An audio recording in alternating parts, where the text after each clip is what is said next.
Yeah, thank you.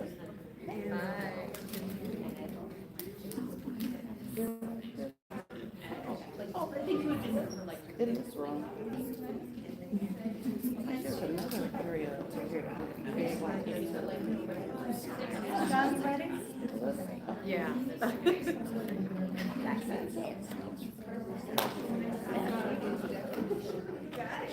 All right, everyone, we are back in 10 seconds. Back in 10 seconds. Thank you, guys. Thank you, thank you.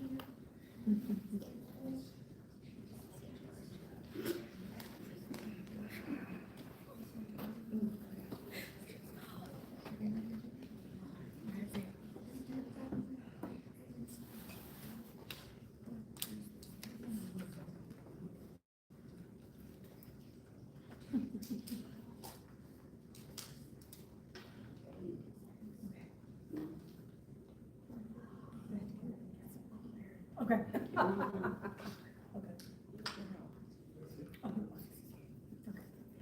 All right, and we are back. So, oh, I love those kids. Oh, they're great. Absolutely, and just so honest. Don't you miss that? Just being transparent. Just kids are just honest. They just say exactly what they feel, what they think. No filters. No filters. No filters. Yeah. No filters. It's always a reminder for me because I think when you're younger, you kind of think like, okay, like I'll stay up to date with how younger people are, and as I get older, I realize I'm like, okay, there's a bit of a difference between how I was raised and how they're raised in this environment right now. So it's always insightful when I listen to young people talk. Yeah, I'm really curious to see what the world's gonna look like when it's time for them to enter. It's changing so fast, but right now, I know we have Envision 2045, which I may not be around for 2045, so I'm concerned about what's happening right now. It's a lot going on in our city and other cities that I've been watching. I'm gonna go more into that when I bring our next guest up. And I'm so happy that they are here. They drove a long way. To me, it's a long way. Dalton to Evanston is a hike, so that means something that they took the time to come out here to share some information with us, share their story with us. So, we're going to bring up two very strong leaders. I mean, these are two leaders you want on your board, you want on your council, because they're about transparency, they're about what's best for the people, and they fight for that. And that's what any city wants in their leadership. Absolutely. So I'm going to bring up two really, are the kids still in here? Two badass women. Trustee Kiana Belcher and Trustee Brittney Norwood from the Village of Dolton. Yes. Norwood. Trustee Belcher, yes. Absolutely.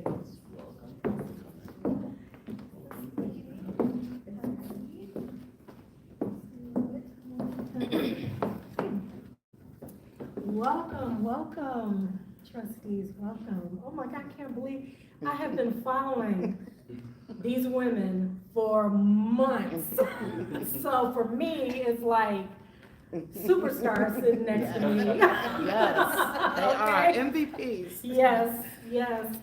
I stumbled across a video, and I'm not even quite sure why Dalton popped up in my news feed on YouTube.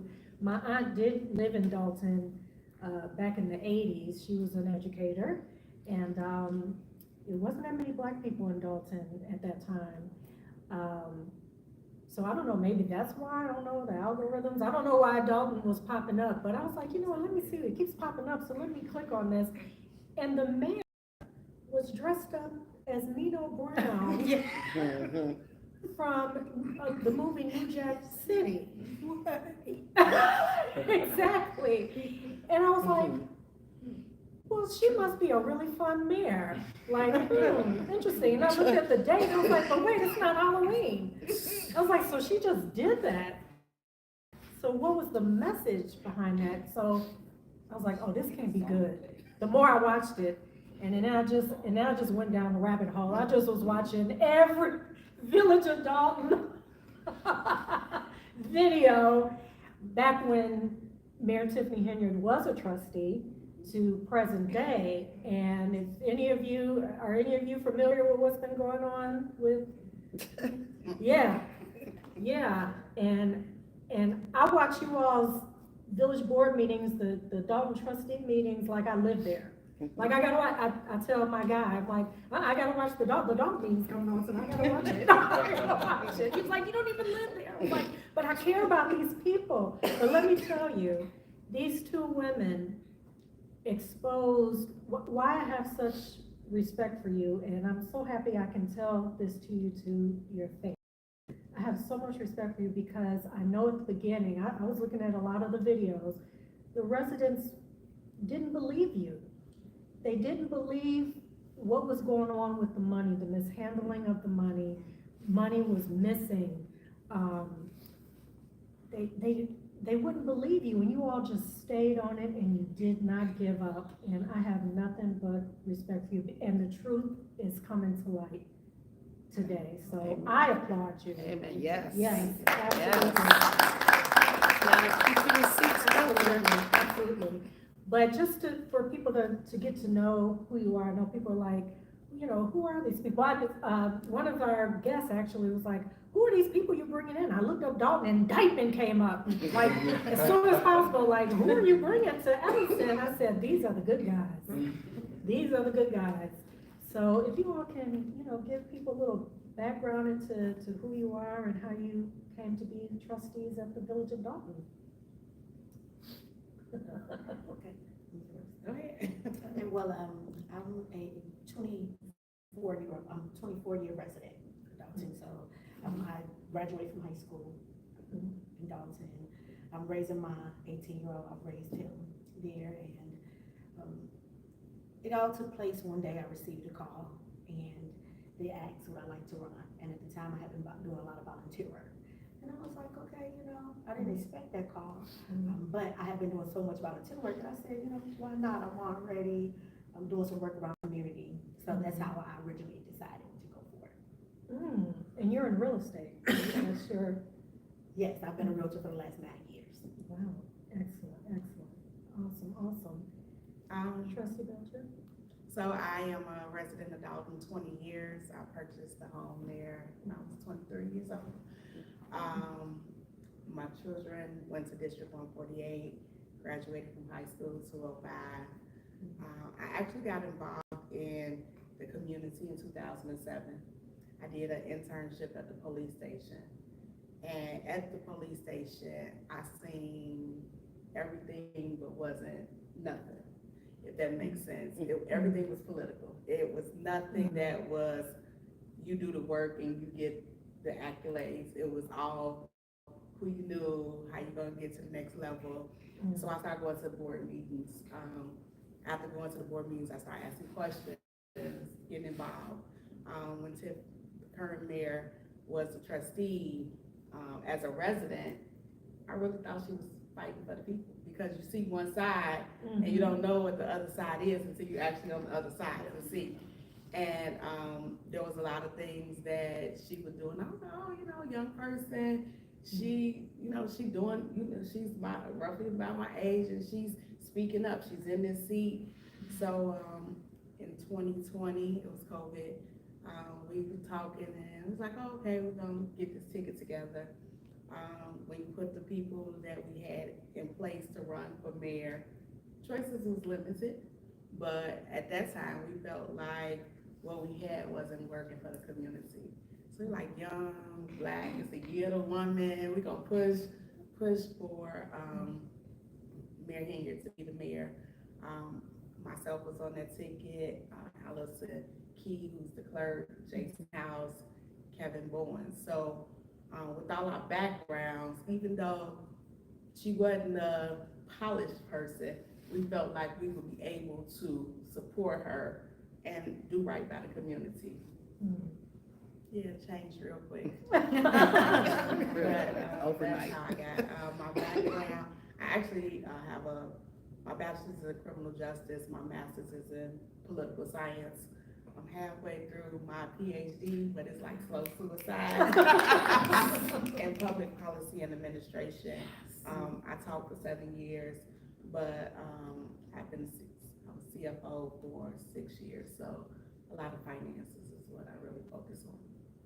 Okay, now, I do hear residents saying, well, you all supported her to become mayor, but if you go back and look at the videos when Tiffany Henyard was a trustee, she was really fighting for the people. So you fell for, I mean, like, I was like, wow, she was the script.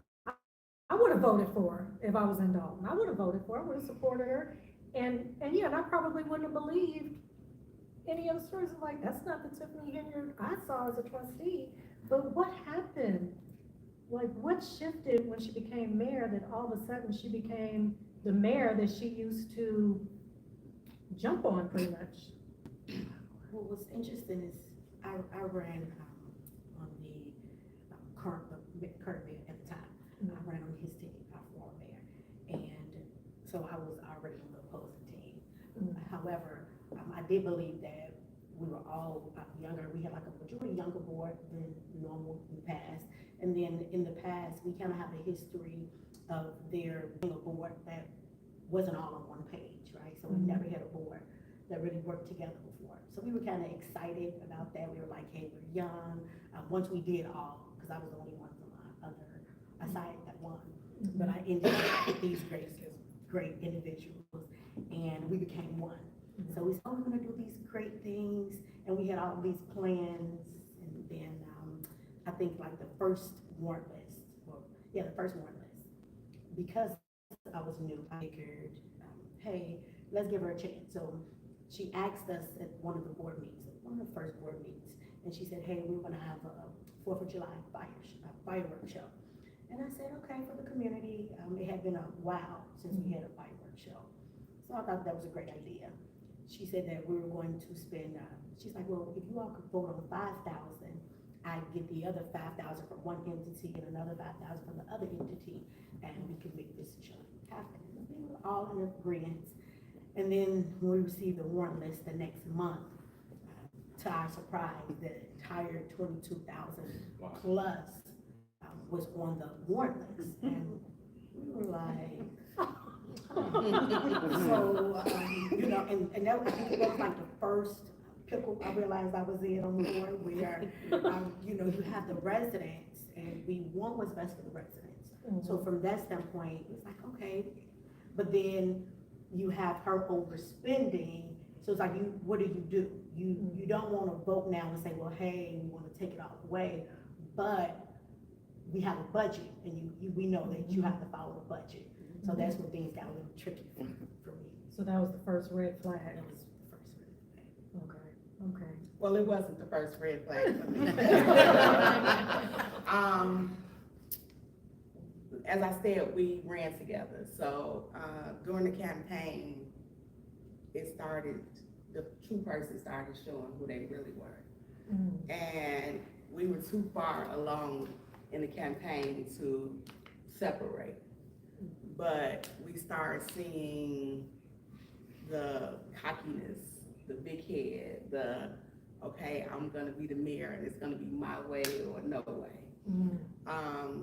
But as I said, we're too far along, we gotta get through this, we right at the finish line, we're gonna win this election. Start doing transitions from the current mayor to her. And you start seeing the isolation. Only her and her mentor at the time went through the whole transition process with nobody else included. Then you start, okay, well, they planned this huge inauguration. Oh, it looked good. Oh, where is this money coming from? Oh, it's coming from our campaign fund. Well, we had enough money in there to suffice. For a first board meeting, it's all billed to the Village of Dolton, $15,000 for inauguration. Normally, our swearing-ins is a couple of $100, you get some, get some food, you get some swear-in, your family is happy and move on. This was like, private parties, and it was, that's where I realized, and if anybody has followed this from, she's the first one to say, you turned your back on me the first meeting. Absolutely, because that's not what I signed up for. I didn't sign up for that. So that right there drew concern way at the beginning of 2021. And you said something that was really was important, because throughout this process, when we first started seeing all the things that was happening, the residents, like, she's a bitter black woman, talk to me. You know, how do 5 people just wake up one morning and be like, this person not doing right? We started seeing things that was happening and spending $30,000 in 1 month on parties. And you blew the whole budget, and it's only 3 months into the budget. So, it was kind of hurtful, because it was like, these people don't see what's going on. We telling them, but it was just like, give her a chance. She's new, you know, people make mistakes, you know, she's learning. And it was just heartening, very heartening for the residents not to believe in what you were saying. And you're looking out for them. Yeah. It gets tricky when a leader will put all the little shiny, I noticed she's really good at that. She'll do the parties, the bingo games, we'll give you money towards your rent, your mortgage, you know, like all these things that kind of Jedi mind trick distract you from what's actually happening. So that made it even more difficult for you all to try to tell the residents, no, this is what's really happening over here. But they're like, no, we just got a new washer in the bingo game. I just got a new dryer. You know, like, how did y'all deal with that? Well, I think the hardest part was when we had like the Windows and Roofs program. That's when it really got pressure for myself, because we originally voted for the Windows and Roofs programs, and we had a certain amount. So I think it was about $2,500 per resident for roof, and $2,500 for windows. And when we received the warrant list, we would notice that some people would receive $13,000 for the roofs. So we were doing the math, and we were like, hey, well, someone's not going to be able to have their windows and roofs done. And that's when things got really tricky for us, because you had residents saying, at one meeting, we had a trustee, and I'll never forget, he's like, cold air is cold. It's cold in those people's houses, and we should make sure we get the roofs as soon as possible. They're cold. And, you know, that's kind of scary, because, you know, for a resident, they're like, well, people are cold. And even for us, we're like, oh, people are cold. What house? We didn't want the residents to go without, because we originally voted for it. But it was hard explaining exactly why, hey, well, they probably are not going to get to you. And then it's like, well, what is the process? Well, she won't tell us the process either. So then it's like, well, who are the vendors? She won't tell us that. So then at one point we started receiving all of these invoices from different vendors. And then it got so bad that some vendors started threatening the residents and saying, hey, we're going to put a lien on your home if you don't give us the money. And then we started receiving calls, and, you know, it was all unbeknownst to us. So that was very, very hard. Sad. It was sad. It was sad. It was sad. I know it was a big thing with the tree trimming and where that money was going on. So it was like double dipping. Like, explain. I mean, it was so many services you all were trying to give the residents, but how vendors were getting paid, it just got really tricky. Yeah, it was a lot. And when someone is throwing so much at you, you kind of have to figure, okay, what's important, what's not important, what do you need to focus on now? Because in reality, it looks like, oh, all these great things are happening. But behind the scenes, it's like, okay, well, what line item did this come from? What budget did this come from? Wait a minute, we overspent. And we were sworn in May 2021. by September, we had already had to get our own separate legal counsel because we had already started seeing that this is not working, this is not going. By December 2021, we were in the stage, it's like, okay, we gotta recall her, it's too much. It's this, let's save the town now before it gets too bad.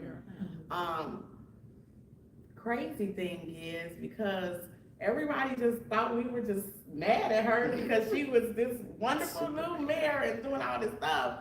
She gets appointed to the supervisor of the township. This is a whole nother entity that pays $227,000, the largest township in the state of Illinois. And everybody's like, oh, you know, she's gonna do great, young.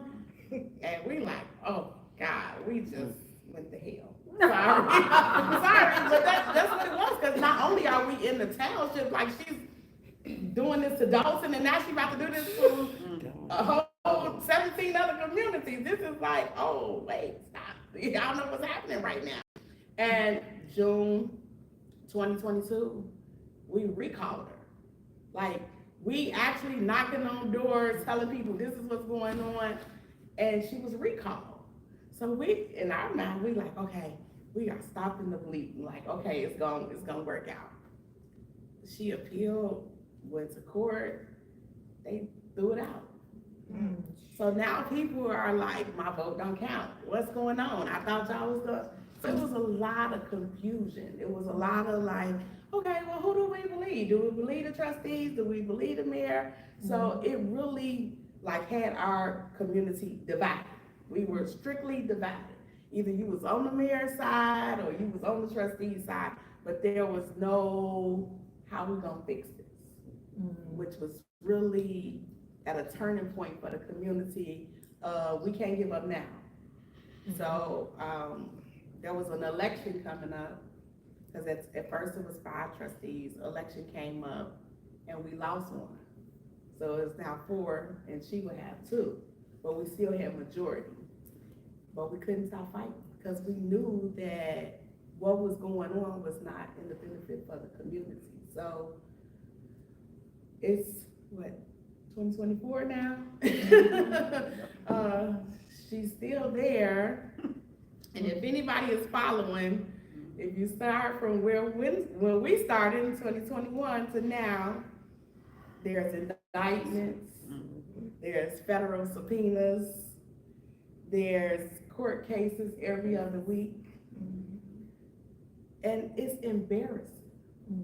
It's really embarrassing. It's not even about now you saying the actor, it's probably because that week she probably was on TV 3 times that is popped up, because it's embarrassing. And as a Black woman, I feel like we should uplift each other. We should want to support each other. But at some point, you can't make this about race. You have to make it about your community, your character, what you took an oath for. And I took an oath, I'm not going to jail, I ain't stolen I ain't gonna make no money, I'm not doing that. And I told her, like, I ain't signed up for this. I didn't, that's not what I signed up for. I signed up to be a voice for the 20,000 people of Dolton, and I'm gonna do right by them, so. And you have been, and I'm gonna get one more question, because I could talk to them all night and let you guys get in there. Since the feds have come into Dolton, because I know you all reached out to Kwame Raoul, J.B. Pritzker, the governor, so you couldn't really get Kim Fox, you all couldn't get any assistance, and you were like really reaching out for help. So how did the feds come to get involved? Well, when we first started passing, I told them a while back, nobody's coming to save us.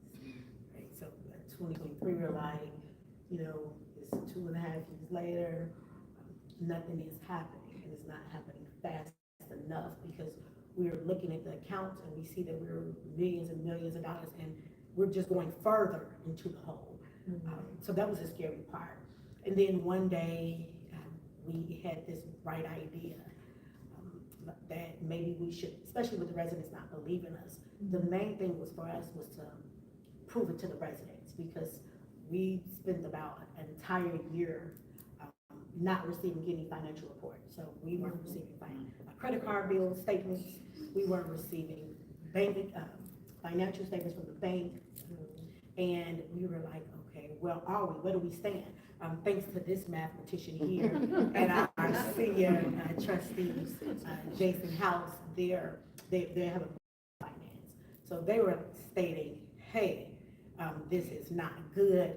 They're like, according to our calculation, we're like really negative. So we knew that, but you know, we couldn't tell the residents, you know, according to their calculation, we were like, this is negative, right? So we had to find a way for us to get the information and then share with the residents so they would at least have an idea of what's going on and what this fight is all about. So when we received the idea to bring in Lori Lightfoot, just to do the investigation part for us, because we realized we weren't receiving any answers from the board. We were begging, we were contacting the Attorney General office, and they were like, okay, well, keep contacting people, but we're not going to share anything. So when we called, contacted Lori, she came aboard maybe about a month later, a month or two. The same month. Maybe, okay. We hired for one day, and then maybe like in the end of that month, the FBI stepped in and stated that they were serving subpoenas. So you didn't have to go through Army Roll or any of them? Do you want my input on that? Yes. General's office failed us. State's Attorney's office failed us. The Illinois State Police failed us. Cook County Sheriff's failed us. And I say that, and they always say, you know, you don't supposed to blame people, but we started this in 2021. What do you have a public corruption department for if you sending them all this stuff that's saying this is going on and nobody listens to it? They always say that the feds take a long time, which we understand. But I truly believe if she hadn't became the super, they would have passed Dolton up. When she started spending the of 17 communities that didn't look like us, Oh, that made the difference. that made a difference. And it made a difference because it wasn't about Dolton. It was about the $32 million she was spending in the township. Where was that money going? Because she just got an eviction notice, am I correct? Yeah. Yeah. So I where was that have money no going? idea where. I don't work for the township, so you know it's two different entities. So they have their own sets of problems over there, but we're affected by it. But the misspending of misappropriation and misspending of Dolton's money is parties, cars, trips, car you eat breakfast, lunch, and dinner on. Just like it's their personal card. It's our tax. I heard you when you first started talking about the taxes. I live in Dolton, I pay $9,000 a year. Like even when I pay off my house, I'm still about to pay almost $600 a month just in my escrow. So I'll never stop paying, and it's steady going up, steady going up. But at some point, this deficit that has occurred, we're gonna have to raise the taxes to try to supplement all of this money that's spent. I told you I can talk to them all night. Like, I got a gazillion questions. No, 100%. And first I want to start off by thank you for the work that you've done for this community. It's not easy and to bring to light something like this, and like you said, you were catching flack from all sides, right? Whether that was directly from the mayor's office or that was from people who thought that the mayor was doing good work, right? And it can make you feel like, okay, is what I'm doing really right? Or am I, is this all in my head? Is this just something that's not as big as it really is? but you continue to do that work and get to where you are. Here in Evanston, our form of government is a little bit different, where, you know, city council members, the equivalent of aldermen, are very part-time based. I mean, they make like $17,000 a year, so it's not a full-time, have full-time staff. And what I often see here is that when there are issues in the community, especially when it comes to financial ones, is that it's a lot of people in our community that to the attention of elected officials and not the other way around. Often that there are elected officials that don't understand, okay, we're actually spending how much and why are we spending this much money? And then the questions start to get asked because there was a group of individuals that may have been able to do a deeper dive, maybe have that financial background, right, and they do that deeper dive. What would you say to people who do that work, that are just normal everyday people that care about their community? You know, how do you approach a situation where, you know, you believe that there's financial wrongdoing going on, or that financially we're not spending and allocating what we need to be doing, and we're not doing it in an appropriate manner? How should people go about bringing that to the attention of either their elected officials or to external, you know, partners to try to get something resolved? So first, let me say this. It's a part-time job, but she has made this a full-time job. So we can't say we're only allocating 4 hours, because this is something that we truly believe is not a fight for us, but it's a fight for a lot of communities that have, or probably going through it and just don't understand, well, I never looked at it that way, or how to. So if anybody knows that as an elected official and in government, freedom of information is your friend. Y'all can find out everything about us. Y'all gonna know how much we make, what's our insurance, who a contractor. Freedom of information. Public record.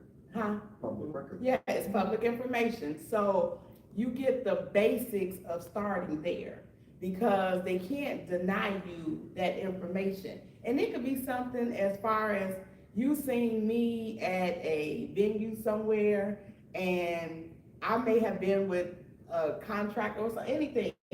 It's up to somebody to say, can I FOIA Trustee Belcher phone records? Or, you know, they ask for those type of things. Or do you guys have a credit card? And they go look in to see.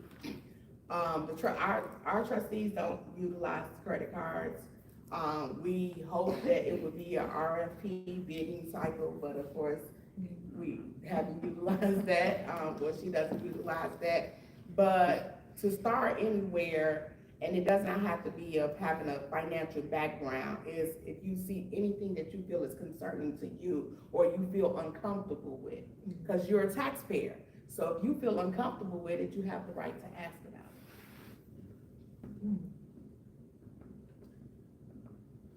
So that was so good that I forgot the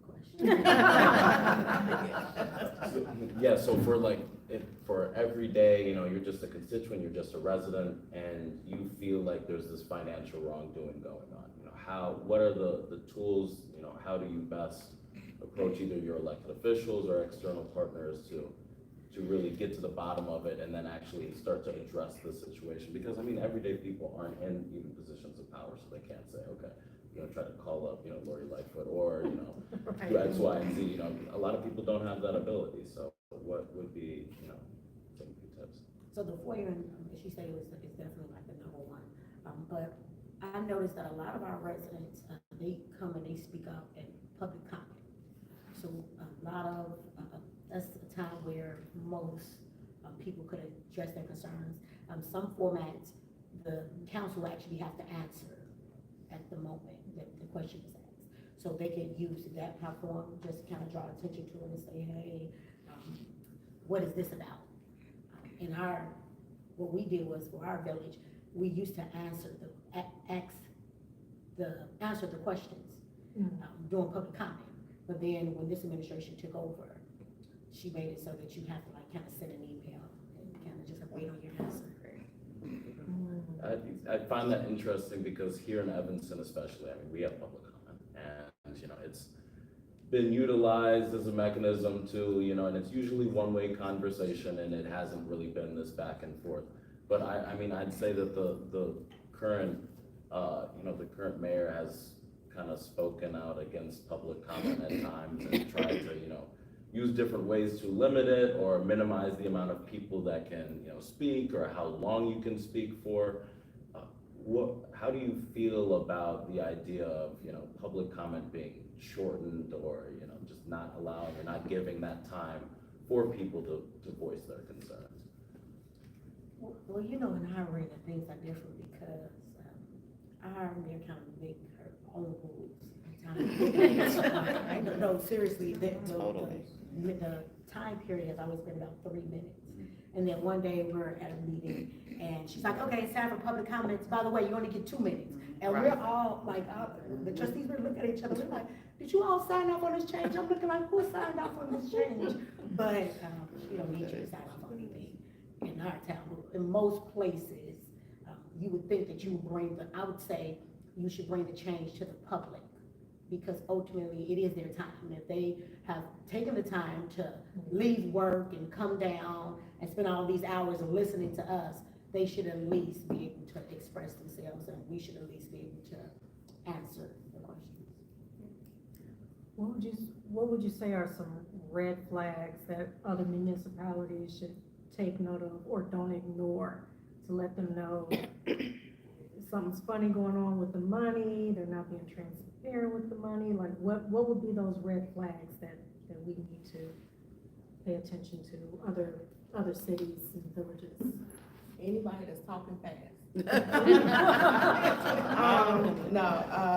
I would think first off, when the board is being isolated from decision making, being isolated from getting financial information, when you get an abundance of stuff just happening so quick that is distracting you from what's really happening. And I say abundance of stuff of happening quick, as we stated earlier, like, oh, we're gonna have roofs and windows, then we're gonna get the alleys paved, and we got the sidewalks. All of this stuff is happening within a matter of 1 or 2 meetings, because money is moving very quickly. You can't really catch up with it, because the average contractor doesn't send their invoice for probably a month after they completed it. So by that time, you done already started something else, so now you're keeping up. So when stuff start moving very fast, and I don't know how, if every municipality or city has like a committee of a whole and a vote meeting,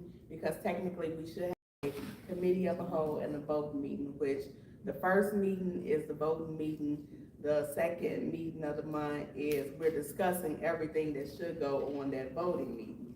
When she took out the second meeting. So now when you come, you're not discussing anything, it's just on there. So they just want you to vote on it without you doing the proper research, without the community being involved. When you start seeing those type of things, you know it's something else that's going on behind the scenes that's not working in the benefit of the community, but working in the benefit of somebody else.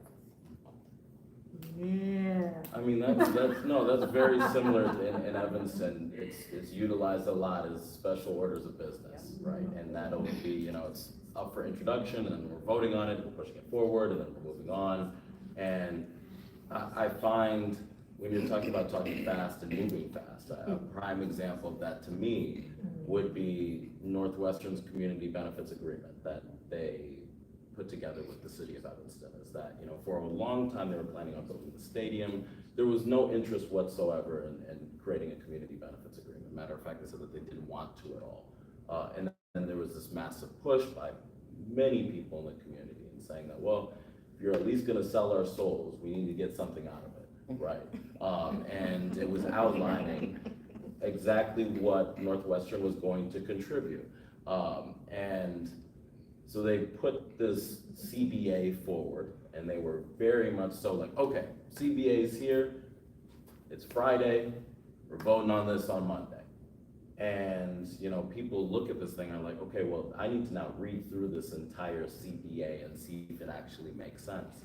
And I mean, I would see people come to meetings where I had never seen them before, and they're reading through this and they're like, I'm a lawyer and this doesn't make any sense. This language completely makes it so that if, you know, the city of Evanston starts to change some of the ordinances around, you know, any tourism taxes, that Northwestern, this entire agreement is null, or they don't have to give this portion of the agreement. And, you know, it was the work that some of those people did in that very short amount of time that managed to at least get some of the, you know, major red flag items out of the CBA, but it ultimately resulted in a CBA that many people in the city thought was still lacking. So I'm really glad that you all brought that up about this idea of like moving fast and understanding that, you know, when it comes to the Northwestern Stadium project, like, I'm sorry, if you took another 2 weeks, the stadium would still be in the same stage that it is right now. You know, it's not going anywhere. And ultimately, you may end up burdening future city councils or future trustee members and the people of Dolton or the people of Evanston in the future by not actually taking the time, effort, and energy to kind of plan this stuff out, but saying like, okay, it's beneficial to do something like this now and not actually take the time. That's absolutely true. And we had a lot of residents, even with the tree trimming issue, people were like, well, we've been asking for these trees to be trimmed for 20 years, and the tree is dead, and she come in and she cutting all the trees, and we're like, yeah, but we set a budget in the budget how much we were gonna spend, and one contractor, he was like, yeah, well, I seen the mayor, she was riding down the street, she hopped out and was like, give me an estimate to cut the whole city. He was like, she's the mayor. Okay, but there's a process. And he come back and said, I told her it was gonna be $2.8 million. What? He was like, I started cutting the trees. Do you have a contract for it? No, she the mayor. Oh, it don't work like that. No, so then you start seeing 4 and 5 different contractors, because now you gotta move fast because they cutting, and you know you done went over the budget here, so now I gotta get somebody else, and they gonna cut over here, and you know you done went over here, and now I gotta get somebody else. So it's just, everything is moving. So you get the warrant list of all these bills. You got $700,000 worth of tree cutting in 1 month. Your budget is only $350,000 for the year.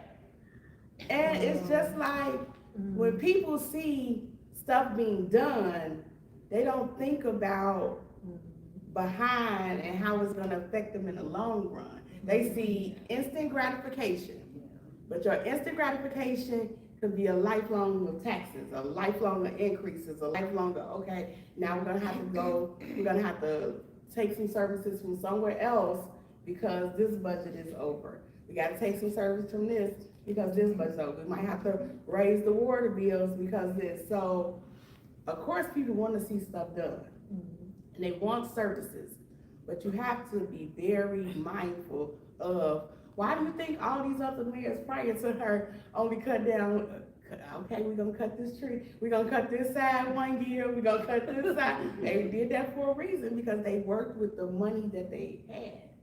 And in her mind, it's just, okay, we'll figure it out once it's done. I don't know. Yeah, when things move fast, and I notice when things come up before watching you all's meeting and watching other meetings, and the aldermen or the trustees are like, you didn't give us enough time to think about why we gotta vote on it right now. So whenever things are rushed, it ends up a mess eventually. A mess. But then how do you stop it? How do you stop it? Don't vote on it. Table it. Put it to committee of the whole. Make them wait. If they waited all this time, you make them keep waiting. You have to, your job is to protect 20,000 people, not to protect 1 or 2 people that's getting something else. So whatever it is, if it's not water leaking out a tower in the back where it's called, it's not an emergency, and everybody feels like they get in these positions and they say, oh, we gotta do it right now. It gotta be done right now. but these things been years and years and years and haven't been done, so why is it so important now? It's because somebody feels like, push it through right now, on the back end, they're gonna give me a campaign donation, they're gonna give me something right now. And that's what it is, it's not being a public servant, it's being self-serving. It's for your instant gratification, it's not for the community's gratification. So you just gotta be mindful of that. And then sometimes, now there are issues that we have where we have to put it on there, but it's to stop her from spending. We gotta do it right now, cause she gonna do this. We gotta do it right now, because if we don't close this account, she gonna take all the money out that account. I mean, it's bad, but our situation is very unique. Now, I know, you know, you all have the committees, you're in real estate, so are you on the housing committee?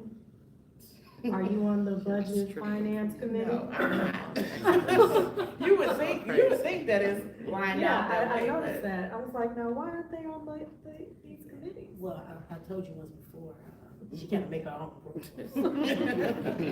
So originally, when we talk about our structure, right, how board is designed and how we all have intricate roles. So with Trustee Belcher and Trustee House, with them having that finance background, it just made sense. So we're like, okay, they're over finance. I was originally over housing, and we had these roles. We voted on them, right, legally. But we come into a meeting one day, and I mean, we all found out at the same time. She's like, yeah, no one is having committees, by the way. We're gonna just reassign them. And we're like, did we vote on that? And, you know, because we have, that's one of those things where we have so many pressing issues that we're like, okay, we're just gonna allow you to have this one, right? Because us trying to watch the money is more important. So we found ourselves doing a lot of prioritizing, and the tricky part, just trying to explain to the residents the reasoning behind the decisions that we make, because that's the hardest part. Long as they understand, I feel as if when I'm making the right decision, that's all that matters to me, as long as I can explain it to them. Now it seems like you all are getting a lot of support from the community, because now they're seeing everything in black and white, what's actually been happening, but like, is it too late?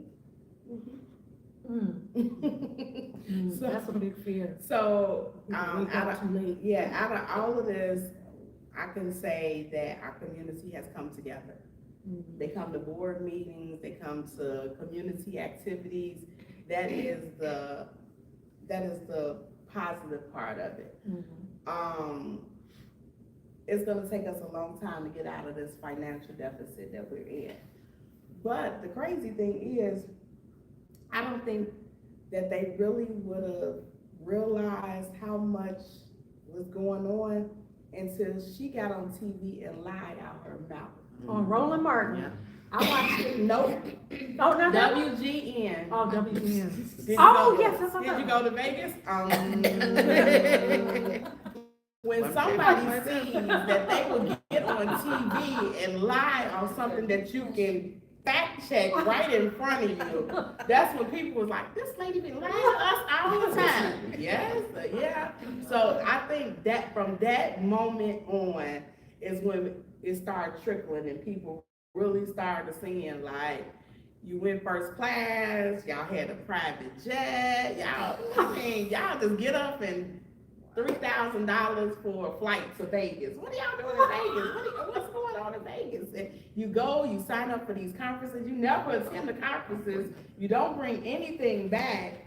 Yeah, and then now from the township part, which Dalton is in the township, even one of the trustees, I guess now that they're having the same issues that we're having, was like, well, she told me to book no more than 2 trips because she gets $600 a day per deal. What? No It's less. just like Less than 2. money. Just, and of course, from the township will affect us too, because that's something that's our taxes fund. I saw that WGN episode. That's and where it she started, right stumbled there. on that question, and then she said, next question. And then she She ended said, the it's not interview. paid for by them. That's exactly what she said. Yes, But yes. that was the point when people started seeing, because it wasn't coming from us. Mhm. It was coming out of her mouth. She would get on TV and lie just like that with no problem. And it was something that was very accessible to fact check. Yeah, the Roland Martin interview, that, Yeah, that was that one was, of the. yeah. You all gonna see it. Go watch the Roland Martin interview. I was disappointed in Roland Martin. I'm a fan of his, that he didn't do his research, and she was just spewing out inaccurate information, I should say, that you all had already proven was inaccurate, and you just kind of let her slide with it. I didn't understand that interview at all. So what's next for you all in this journey?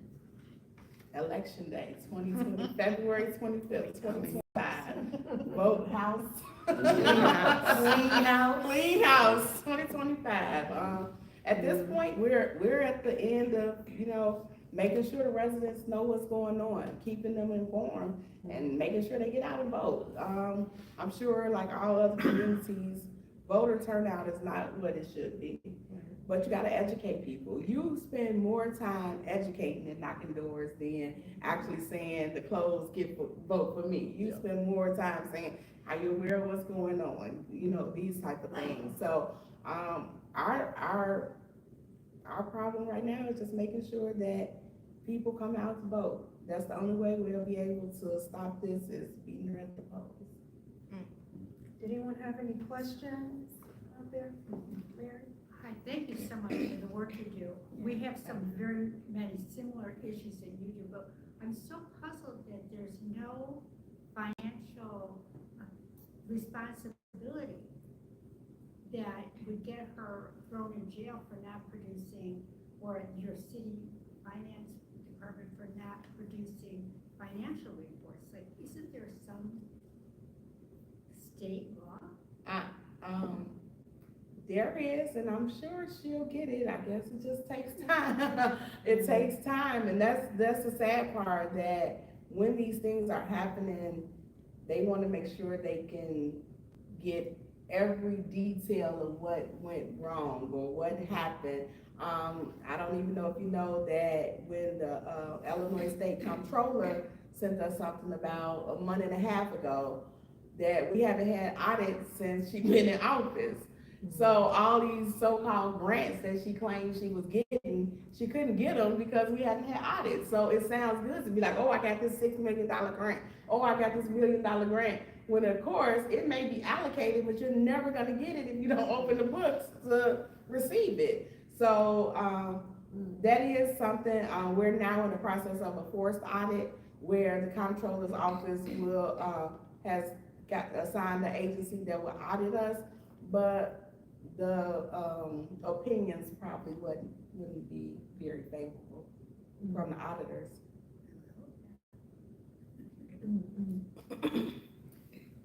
Just going back to, your work trying to contact the AG, and I know here in town, like when we've had problems with FOIAs and getting stuff released, we go to the AG and, eventually they do their opinion and, say, City of Evanston, you've got to release it, or no, they're in their rights or whatever. But what could change up the chain so that you all, people who are working in government, feel like they've got their back, somebody's got their back and can follow up on this kind of thing? Like, the state AG, what needs to happen there so that what do you all see in that as far as what could be shifted?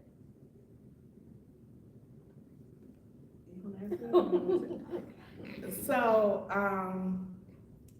what I would say is that we have a lot of ordinances that's in place. When you just have somebody that just don't follow them, unless you just pick them up and hold them by their head, and you really can't force a grown person to do anything. When you say the attorney generals, and that's why I said I call them out, because they're not being a disservice to the community and what they're there for. And we probably have over 1,000 cases at the Attorney General's office. And none of them are being held. And you can call there and they be like, yeah, well, they didn't send the information, so you guys will probably get a lawsuit. We're gonna have lawsuits where now we're just trying to settle them or trying to get them because the Attorney General's office. So at what point do we hold the Attorney General's office to say, because if Kwame was on the ballot in November, I would knock on every door to make sure he didn't get in again. I know that's right. Because you have failed our community, but you want our vote. Yep. Because you have a public interrogation, and even when, sometimes when we started back in 2022, they was like, well, other agencies are handling it. Even if you can't tell us the FBI is involved, there has to be some guideline, even if you were to find us, say something to show that you did something. Right. That's not happening. What I do find interesting with that too is that it's not like you all are everyday people too. Like if I'm calling the AG's office and then I'm like, hey, what's the status of an investigation? And they're like, okay, you're just a random resident, we're not gonna give you that information. You all are elected officials and it's your job to know what the status of this is, because that ultimately, if I say, okay, this investigation is gonna wrap up in probably 3-4 months, I know that I have to batten down the hatches for 3-4 months until she can get locked up in jail. And until then, I gotta do what I've gotta do. But the fact that you're elected officials in that city and you can't get any type of answers, I mean, to me, that's just like, this is intergovernmental relations, is that, we have to work together with multiple different agencies to get stuff done. That's just how it works. So that, to me, that's incredibly alarming that, one office wouldn't communicate to another elected official. Even the judicial system though, they don't wanna get involved. They're like, it's politics, it's politics. No, Yeah, y'all that's work true. that out. How do you work out something Yes. where someone is tearing your whole community up? We've tried everything. We've tried sit downs, over dinner, we went to church together. No, we have. But sometimes people ask like to what extent they're like, and it's funny because there are times when I look back and I'm like, I tell her, I said, we've come a long way, because there was a time when we she came in with the team and I was new. So I was like, hey, when the mayor would say, oh, we're gonna do this and we're gonna do that, the other trustee and I were like, yes, because we didn't come in on the ticket, so we hadn't had any dealings with her. So we were like, yes, and we were with the other trustees that ran with her, and they were just looking at us a certain way, and we didn't know what was going on. We were like, So they never said anything bad. They kind of like let us form our own opinion.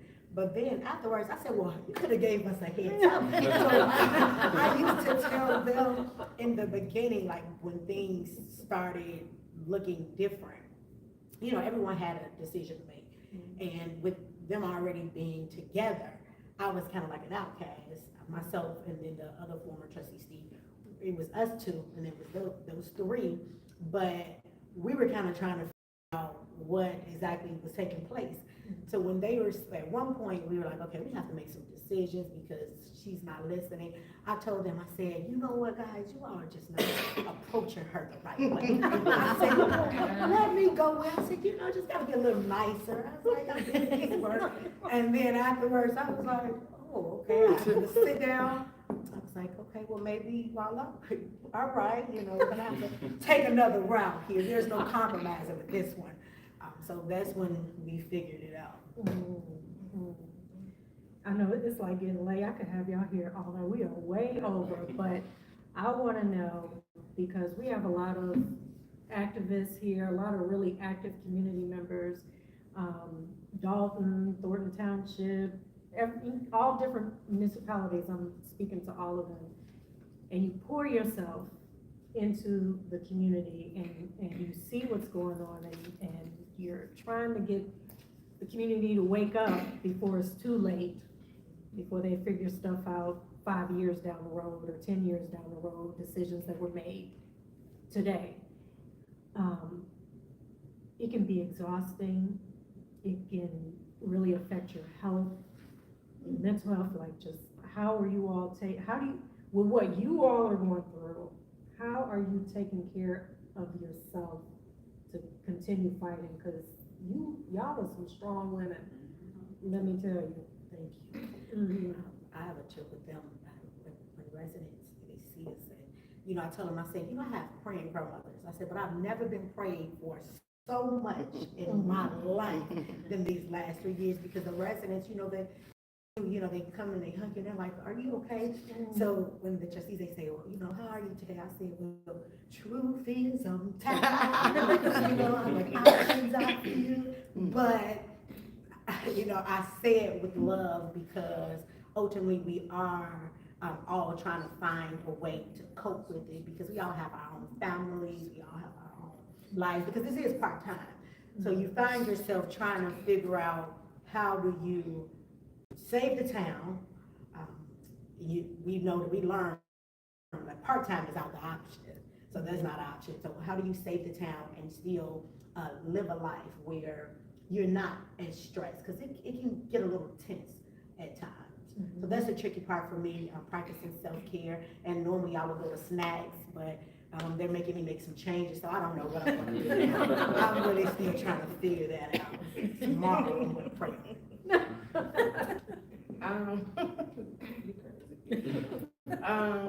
It's challenging. It's very challenging. I haven't had as many health issues as I had since I've been in this position. Blood pressure up, things. And so I've learned that when I learned that I can't do nothing about it, I just gotta let it go. We start walking every morning. During our walking, kind of clear your head of what's gonna happen. Okay, what you gonna do this today? Because every day is something different. But it's good and bad. It's like a curse, a gift and a curse, because everywhere you go, people be looking at you. I know you from somewhere, and you would turn your head like, I'm just in Walmart. Please let me just get something. Is that girl going to jail yet? I don't know. Let me know when they come get her. Okay? But it's good, because people are looking and people are listening and they're following. But it's very difficult to manage your day-to-day life with this going on. It has consumed our lives. It really has consumed our day-to-day lives. Like, I was in DC, and we were at the African American Museum, and I had me, my kids, my grandson, we on a family trip. The lady starts hollering, Trustee Belcher! I was like, oh my God. My grandson was like, this is becoming too much. Is she going to jail so they can leave you alone? It's funny afterwards, but it's just like the world is watching this. The world, like, people send us messages, they praying for us, watching from the UK, I watching from Africa, I'm in Australia praying for you, Trustee Belcher. They're like, people want to see justice. Exactly. And this is a pure example of, will justice work in the community's favor? That's what I tell people who are looking at me crazy, like, why are you watching Dolton? And I'm like, because I need to see that justice actually works. I need to see it. I need to see it in another city. I need to see that it's gonna work. So this is like a movie, and I'm sitting on the edge of my seat, like, this has to end right. No, it has to end right. A picture of how many ways this could end so many times. Yes, it's like hope for a lot of municipalities who are going through similar things, with decisions being made too fast, rush decisions, too much money being spent on things that don't make any sense. Just a lot of cities are going through that, and they feel like they're boxing a mountain. The campaign donations, and all of a sudden these weird votes happening because now you're a pet to your donor, you know, it's a lot, it's a lot. And so we're looking to you because, you know, we have I would say we have two really strong council people on our council who kind of remind me of you two. They're white, but they remind me of you two. And they don't give up. They don't give up. They don't give up. And I love it. We're looking at you because you did not give up no matter what. Y'all have not gave up. Where usually people just be like, let them go ahead and have it. That's how it's been 20 years and you feel like, you know something, she just has a magic box somewhere that every time they just giving her a pass. But you can't give up. You can't give up because you know you're doing what's right. You can't give up. Now, given the amount of information that you've shared with us, how do you think the outcome is going to be with your constituents in Dolton and the county? I think their level of expectation is going to be very high after this election because they're going to expect anybody that sits on that dais or sits to represent them to do and go above and beyond because they see it can be done. So I believe that their expectations for the community would definitely soar higher. Well, we're gonna let you go. I apologize. I have. That's good. She was going to go eat anyway, so we have Tell them, guys, this is my last day, so I'm working on it. I'm trying to tell them, you know, some people do a lot of things when they stress me. I want to go to good meal. I like that. Happy comfort food. It's good. Thank you all so much. Did you all have the last? Could you all? You know what, if, since we have the audience, because I know that a lot of people, everyone always say, what could we do? How could we help? For Dolton residents, they can vote February 25th. That date is so tricky. I always, February 2025, right? And then for anyone else watching, elections are expensive. And the hardest part for us is trying to save the village and campaign because we need enough money to get the word out, right? People have no idea how expensive campaigns are. So besides the residents voting, we're gonna need as much money as possible to get the message out. So if we do have a website, it's votehouse2025.info for anyone that would like to help. And then also follow our Dolton Trustees page, just to spend time with us, you know. We become one big family. I always tell them, like, at this point, this is for the whole America, right?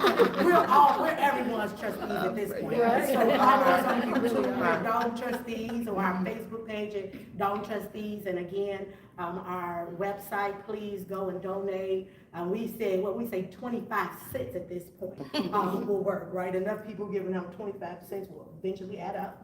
So again, it's Vote House, I wrote it down, 2025.info. Thank you all so much for having us. All right, thank you. Thank you. Absolutely. Thank you so much. Thank you. I have something before you leave. You had a good hand. At this point, we're all family, right? Thank you, because I know I've been super busy, so that's why I left Tiffany, but she's our on the job person. I'm like, well, thank you so much. Corroborator.